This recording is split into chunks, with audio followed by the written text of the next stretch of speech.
ये है जो इन्होंने किया है। मैं किए की बात को आपको बता रहा हूं, सबसे ज्यादा जहरीला पानी। क्या ऐसी सरकार को फिर से आने की हक है?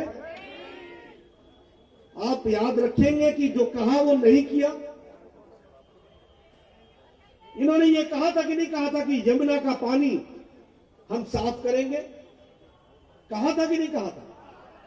आज यमुना का पानी और गंदा हुआ है कि नहीं हुआ है? इन्होंने कहा था कि नहीं कहा था कि शिक्षा को हम अच्छा करेंगे? कल प्रवेश भाई एक स्कूल में गए थे, उस स्कूल में डांस क्लास बंद है। डांस क्लास इसलिए बंद है क्योंकि अगर बच्चे डांस करने लगे तो बिल्डिंग हिलने लगती है। और पीडब्ल्यूडी ने 1 साल पहले लिख के दे दिया है कि यह बिल्डिंग खतरे से खाली नहीं है और 1000 बच्चा उसके नीचे पड़ रहा है। जब भारत माता की जय करना पड़ता है और सावधान करना पड़ता है तो टीचर बोलता है कि जोर से पांव मत पटकना, क्योंकि अगर पटकोगे तो दीवार गिरने का खतरा रहता है। आप बताइए, केजरीवाल ने कहा था कि नहीं कहा था कि 500 नए स्कूल खोलेंगे? एक खुला? एक भी खुला? आप बताइए, केजरीवाल ने कहा था कि नहीं कहा था कि 20 नए कॉलेज खुलेंगे? एक भी खुला? उल्टे 8% स्कूल में बच्चे पढ़ने कम हो गए। गेस्ट टीचर को कहा था परमानेंट करेंगे, 20,000 गेस्ट टीचर थे, एक को भी परमानेंट किया क्या? ये इनका कर्तव्य है, ये इनका काम है, ये इनकी करतूत है। कहा था प्रदूषण घटाएंगे, कहा था कि नहीं कहा था? क्या किया? ऑड इवन की गाड़ियां चला दी, आम आदमी को तकलीफ में डाला कि नहीं डाला? सुप्रीम कोर्ट से झिड़के पड़ी कि नहीं पड़ी? कोई काम प्रदूषण के लिए किया? प्रदूषण को समाप्त करने के लिए कहा था हम एयर प्यूरिफायर लगाएंगे, लगाया दिल्ली में? कहा था आर्टिफिशियल क्लाउड पैदा करेंगे, किया? ये कहने का कुछ और है और करने के कुछ और है। प्रदूषण को कम करने के लिए मोदी सरकार ने ईस्टर्न और वेस्टर्न पेरिफेरल हाईवे बना के 60,000 गाड़ियां प्रतिदिन जो दिल्ली के अंदर आती थी और दिल्ली से गुजरती थी, उनको बाहर जाने का इंतजाम किया। तो मोदी जी की सरकार ने किया, ये हमको ध्यान रखना है। आप बोलिए, अंडरपास आईटीओ पर बन रहा है कि नहीं बन रहा है? 6,700 करोड़ रुपए लग रहे हैं कि नहीं लग रहे हैं? 60,000 गाड़ियां 2 साल के अंदर इससे प्रतिदिन अंदर से ही निकल जाएंगी। इतना बड़ा काम हो रहा है। आप बताइए, दिल्ली मेरठ हाईवे बन गया कि नहीं बन गया? फर्स्ट फेज, सेकंड फेज में काम चल पड़ा कि नहीं चल पड़ा? सीधे सीधे 12-14 किलोमीटर सड़कों के ऊपर से होते हुए, फ्लाईओवर से होते हुए आप दिल्ली से बाहर चले जाते। आप बताइए, ये दिल्ली कैंट के पास फ्लाईओवर बना कि नहीं बना? एयरपोर्ट के बीच में कंजेशन खत्म किया कि नहीं किया? एक भी फ्लाईओवर केजरीवाल ने 5 साल में बनाया? एक भी फ्लाईओवर? एक भी फ्लाईओवर? आप बताइए, कहा था कि नहीं कहा था कि रिंग रेल बनाएंगे? रिंग रेल आप बताइए, जनता का रेल बना दिया कि नहीं बना दिया? रिंग रेल नहीं बना, जनता को मुसीबत में डाल दिया। आप बताइए, फ्री वाईफाई कहा था कि नहीं कहा था? आप बताइए, इन्होंने कहा था कि नहीं कहा था कि 15 लाख सीसीटीवी कैमरा लगेगा? एक भी काम नहीं कर रहा। अब 8 तारीख के बाद इनको भी काम लायक मत छोड़ना।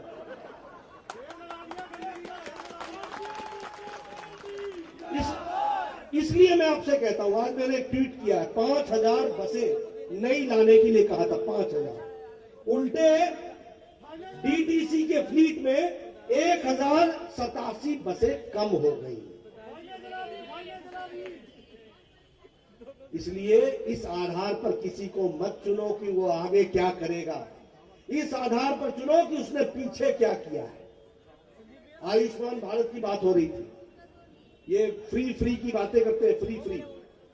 मैं आपको बताना चाहता हूं, मैं स्वास्थ्य मंत्री रहा, मोदी जी के आशीर्वाद से आयुष्मान भारत मेरे समय में मैंने दुनिया की वो सबसे बड़ी हेल्थ स्कीम है, दुनिया की सबसे बड़ी हेल्थ स्कीम है। 10 करोड़ 74 लाख परिवार, 55 करोड़ लोगों को 5 लाख रुपए का सालाना हेल्थ कवर दिया है। भारत की 40% गरीब आबादी को हमने हेल्थ में गंभीर बीमारियां, 2800 बीमारियां, जिसमें सब किस्म के कैंसर आते हैं, सब किस्म का ट्यूमर आता है, सब किस्म के ऑपरेशन आते हैं, ऐसी 2800 बीमारियों को 5 लाख रुपए का हेल्थ कवरेज दिया है। और आपको जानकर के बड़ी खुशी होगी कि कोई कार्ड नहीं चाहिए, एक ही बार कार्ड चाहिए, अपना अंगूठा। जब आप उस अंगूठे को लगाओगे हॉस्पिटल की उस मशीन पर, वो तुरंत बता देगा कि तुम्हारे परिवार में 2 बहनें हैं, एक भाई है, एक माँ है, एक बाप है, इनके ये फोटो है और ये इनको 5 लाख रुपए का सालाना अधिकार है। अगर तुमने उसमें से 20,000 रुपए किसी हॉस्पिटल में खर्च कर दिए हैं तो नीचे आएगा कि 4,80,000 2019-20 में तुम खर्च कर सकते हो। अगर तुम मुंबई जाकर के टाटा कैंसर हॉस्पिटल में भी ऑपरेशन कराते हो, वेल्लोर जाकर के आप अपना ऑपरेशन कराते हो, ऑपरेशन करके जब बाहर आते हो, डिस्चार्ज होते हो हॉस्पिटल से, तुमको एक एसएमएस आता है। एसएमएस कहता है क्या तुम्हारा इलाज हो गया? तुम कहते हो हाँ। फिर कहते हैं क्या तुम इलाज से संतुष्ट हो? आप कहते हो हाँ, यस दबाते हो। सीधा मोदी जी का पैसा उस अस्पताल को ट्रांसफर हो जाता है, डिजिटली हो जाता है, एक भी पैसा हाथ में नहीं लगता। और हम दिल्ली में किसको दे रहे थे?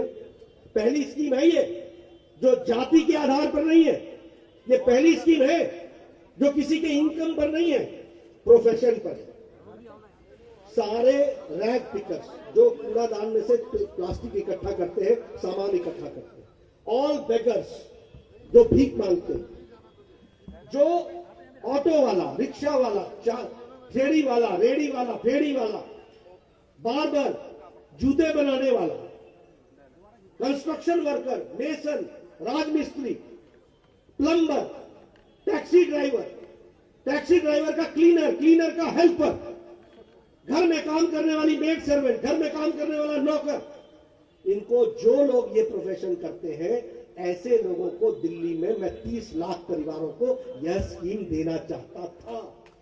लेकिन केजरीवाल ने, इससे मोदी जी का नाम हो जाएगा, इसलिए गरीबों का गला घोट दो। मैं आपसे निवेदन करूंगा, 8 तारीख को राजीव बब्बर को भेजो, दिल्ली में सरकार बनाओ, आयुष्मान भारत लागू होगा, हर ऑटो वाला, हर रिक्शा, हर व्यक्ति को हम 5 लाख रुपए का हेल्थ कवर देंगे। और ये हमने करके दिखाया है। 70 लाख लोगों ने एक साल में फायदा उठा लिया है। 8,000 करोड़ रुपए इस पर खर्च हो चुके एक साल तक। इसलिए मित्रों, जब मैं बात करता हूं तो हमेशा इस बात को आपके सामने रखने की कोशिश करता हूं कि किस तरीके से हम लोगों ने जनता की सेवा करने का काम किया। मैं यहां पर आया हूं तिलक नगर में।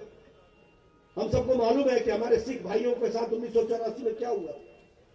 यही कांग्रेस पार्टी थी ना, और यही लोग है ना, जब मोदी जी ने 2014 में 127 करोड़ रुपए हमारे सिख भाइयों को पहुंचाने की कोशिश की ताकि उनको राहत मिल सके, तो उसको आपके विधायक ने और आपके लोगों ने, आम आदमी पार्टी के लोगों ने 1.5 साल तक वह आप तक पहुंचने के लिए रुकावटें पैदा की, रोड़ा पैदा किया।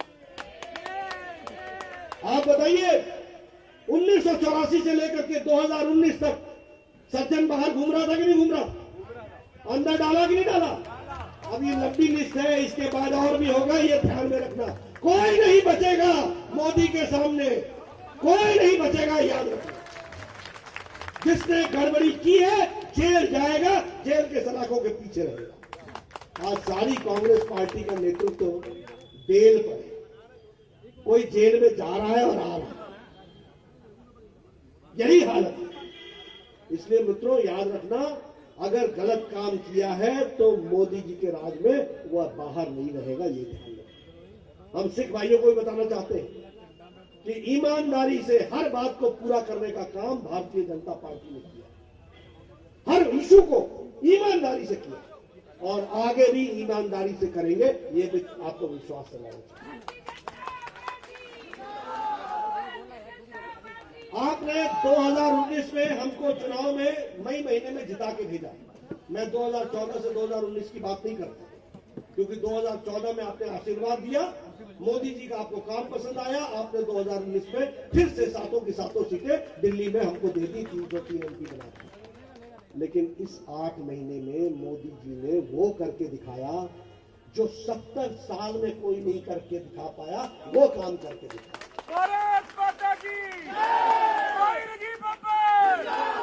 आप बताइए, आप बताइए कि धारा 370 जवाहरलाल नेहरू ने कहा था कि नहीं कहा था कि टेम्पररी है, इसको हटा देना चाहिए। 2 बार उनको बहुमत मिली, 2 बार उन्होंने धारा 370 नहीं हटाया। राजीव गांधी को मिली, बहुमत मिला, 400 एमपी मिले कि नहीं मिले, उन्होंने धारा 370 को नहीं हटाया। श्रीमती गांधी को 2 बार बहुमत मिला, संपूर्ण बहुमत मिला, उन्होंने नहीं हटाया। मोदी जी को आपने 303 एमपी दिए, मई महीने में आपने जिताया और 6 अगस्त को धारा 370 धाराशाही हो गया। ये हमको ध्यान रखना है।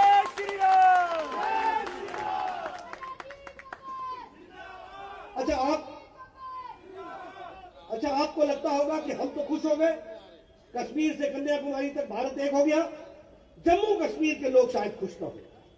मित्रों, इस गलतफहमी में मत रहना।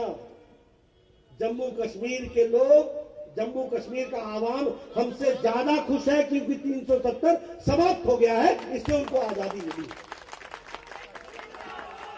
आपको नहीं मालूम होगा, भारत के 106 कानून जम्मू कश्मीर में नहीं लगते थे।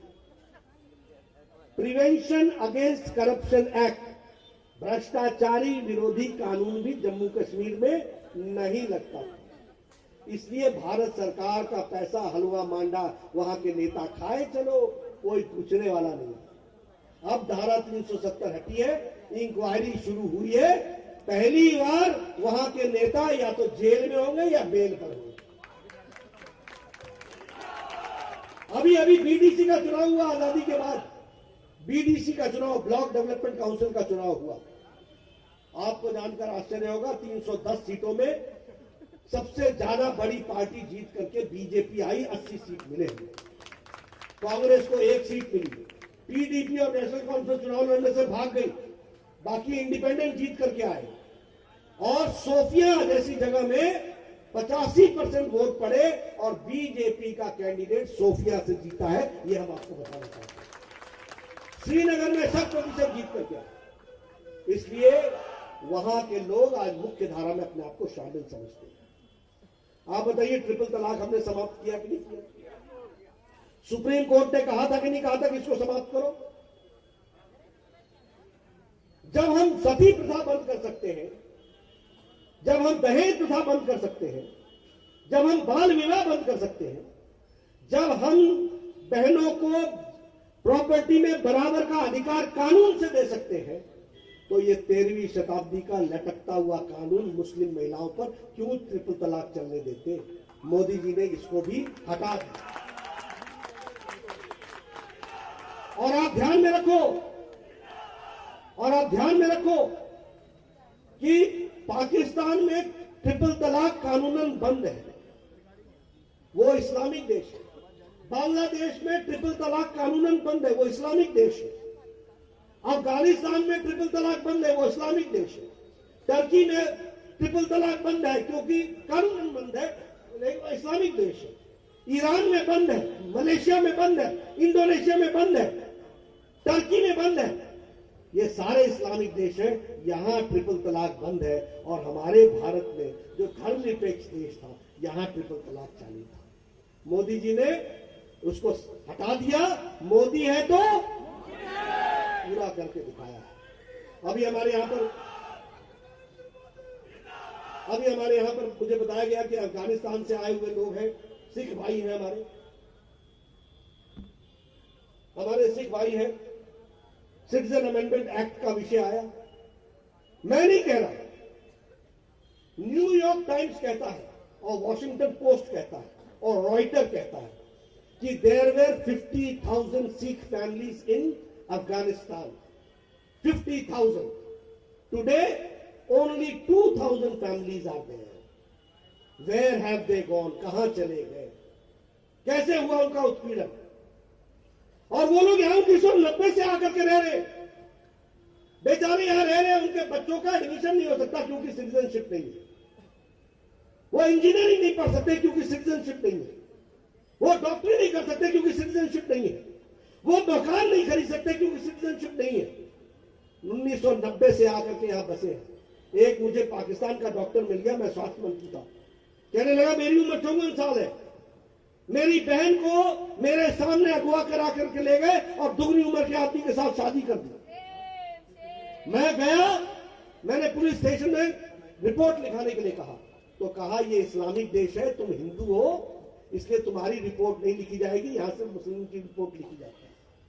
उसने बड़े मुश्किल से समझौता करके अपनी बहन को लेकर जान बचा करके भारत आया और कहने लगा मुझे यहां प्रैक्टिस करने की इजाजत दो। मैं भारत का स्वास्थ्य मंत्री था, लेकिन क्योंकि वो सिटीजनशिप नहीं थी, मैं उसको प्रैक्टिस करने का इजाजत नहीं दे सकता था। लेकिन आज जब मोदी जी ने सिटीजनशिप अमेंडमेंट एक्ट ले आए हैं और उसका काम हो गया है, तो उसके माध्यम से आज वो अब यहां पर प्रैक्टिस भी करेगा। बहन की इज्जत बचा करके जो आया है वो इज्जत से जी सकेगी, यह परिस्थिति ला करके करेगी। मुझे खुशी है जानकर कि यहां पर पहला रजिस्ट्रेशन सिटीजनशिप का वो भी यहां पर होगा और उसके लिए काउंटर खोला जाएगा और हम उसको करके देंगे। ये हमारे,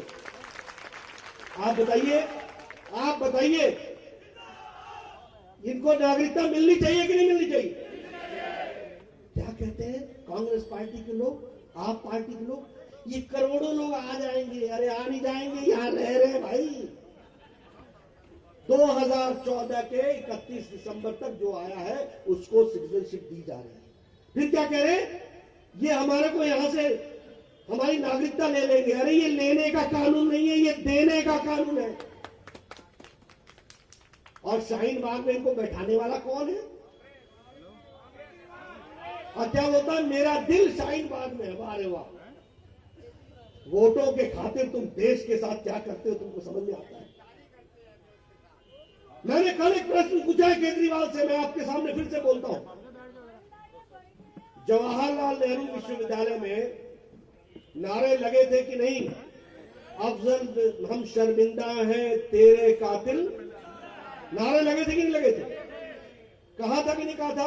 भारत तेरे टुकड़े टुकड़े, कहा था कि नहीं कहा था? ये टुकड़े टुकड़े गैंग का नेता कन्हैया कुमार और उमर खालिद, जिनके टेप है, जिसको पुलिस ने एफआईआर के लिए परमिशन मांगी, 2019 की जनवरी से लेकर आज दिन तक केजरीवाल ने इनके खिलाफ एक्शन का परमिशन नहीं दिया। आप बताइए, ये राष्ट्रभक्ति है?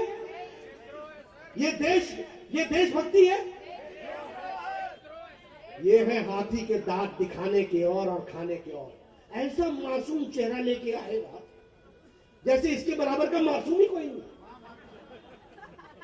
भोला ही कोई नहीं।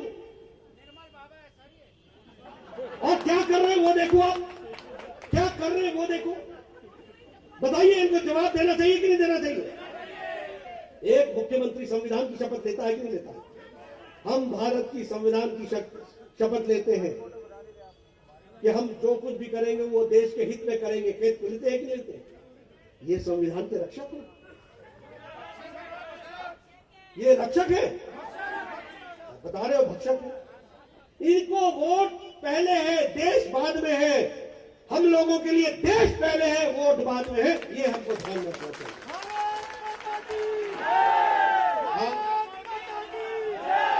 आप बताइए, मनीष सिसोदिया ने कहा नहीं कहा कि शाहीन बाग में मेरे दिल में है? कहा कि नहीं कहा?